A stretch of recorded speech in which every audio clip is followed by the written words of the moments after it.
I have been told time and time again that you guys want a shop tour, so let's start at the top. I trust my Carolina Sage boots to get me safely up and down when I need to grab lumber for a project. This storage system brings a lot of controversy, but I love it. It works for me, and no, I don't plan to build a ladder. Over here, I have a assortment of smaller offcuts, some burl, walnut, and all these pieces that I mainly use for intarsia. Let's go around the perimeter and the drawer system. The Thunder Laser is a 60-watt RF tube laser. There's a 51-inch bed on this. We go over here to a little tool wall, some beautiful woodpecker squares, temple tool saws, an assortment of clamps, my Calavera tool apron. Over here, I have my power carving area, shaping station, sanding station. I know I normally just shape in my driveway, but ideally, this is where I plan to do it once I get proper dust collection. So number 2 on the wish list is better dust collection for my larger power tools, but also a small dust collection system that can cover both my scroll saw and power carving. The setup here is slowly getting organized.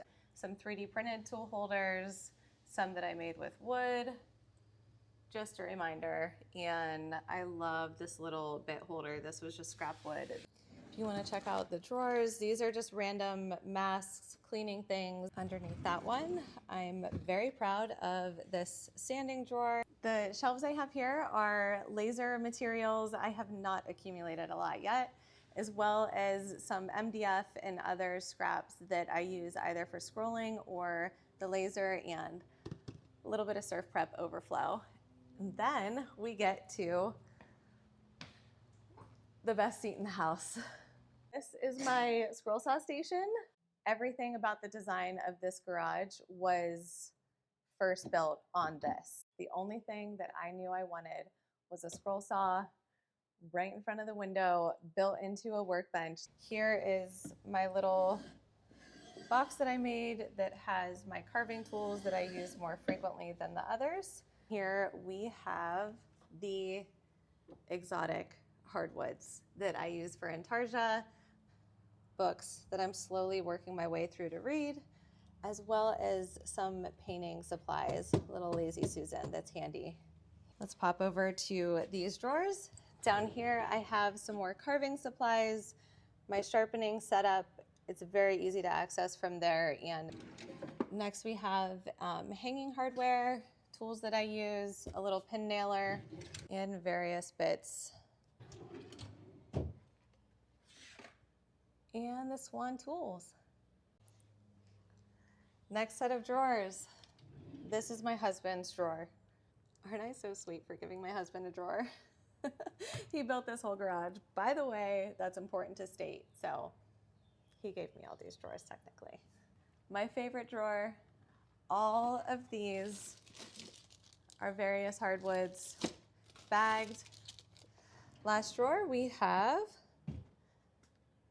some finishing materials, pads, the boon grass. Here I have a whole French cleat system for holding tools, things that I want to be able to just grab quickly, don't look for them in a drawer. The miter saw station, again, was built into the workbench based off my scroll saw, and you can tell me it's the wrong height, but the most important thing for me in this shop was the scroll saw, and I will make every other compromise because of that. That brings us to the Onefinity CNC. I have a 36 by 48 Journeyman. It is an incredible CNC. I would recommend it. I have had no issues, and coming from someone that's never used a CNC, it was pretty easy to learn. The bandsaw is one of my favorite tools, most used tools in my shop, probably next to the scroll saw. I think coming from a scroll saw background, it felt like a very natural transition to this.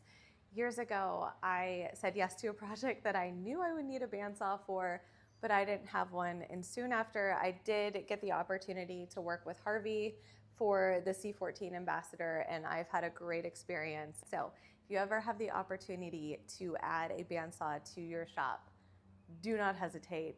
This wasn't an intentional thing, and as you can see, it's a little bit off. Ideally, I would love it if that bandsaw would tuck all the way in back there, but it doesn't, but it's close enough that it's out of the way. I roll it in there.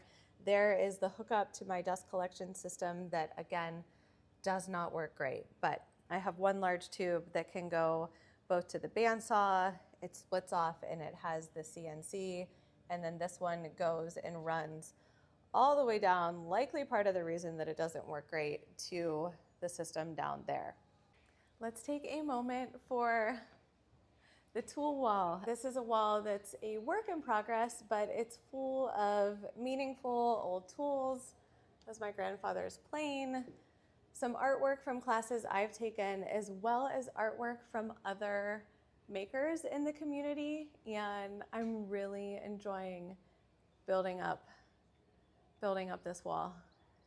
This was the first thing my son scrolled on his own. That'll hit me in the head if it's down too low, so I extend it on the cord and pull it down with this.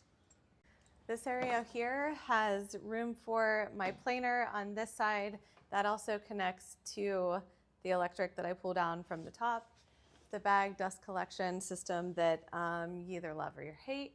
And I have the new Laser Pecker LX2. Walking outside, here I do have a lumber rack with sheets of material that I use frequently. Head back around and I have a router table set up. I did at one time use the router in my boots on the floor.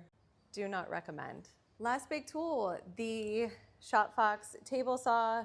My husband did find this at an auction down the street from us.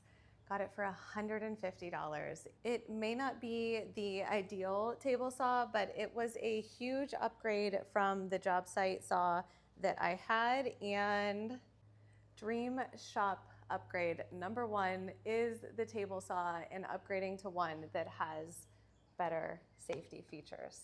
That brings me to the center of the shop and everyone's favorite workbench. This is a Ron Paulk inspired bench. It's got all the dog holes. There's some little works in progress I have going on right now. I love the storage system, so that's where I keep some things that I use for making frames. It's got a nice track to put clamps in all down it. Here I keep a shooting board with a setup triangle.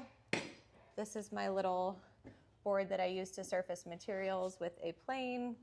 There's the clamps that I use in that track. Over on this other side, I have a carving board that I made. Also the clamps, these are a random Amazon find that work really well in these dog holes. My favorite feature of this workbench is that Nick put it on casters for me, and I can pop those up and bring my work outside. I want to remind you that this shop was not built overnight. I used to work in my basement, and I have been working for many, many years at this. I didn't acquire every single tool overnight. The shop space didn't just look like this overnight. It has been years of working hard, making little changes, little improvements, a little bit better every single day.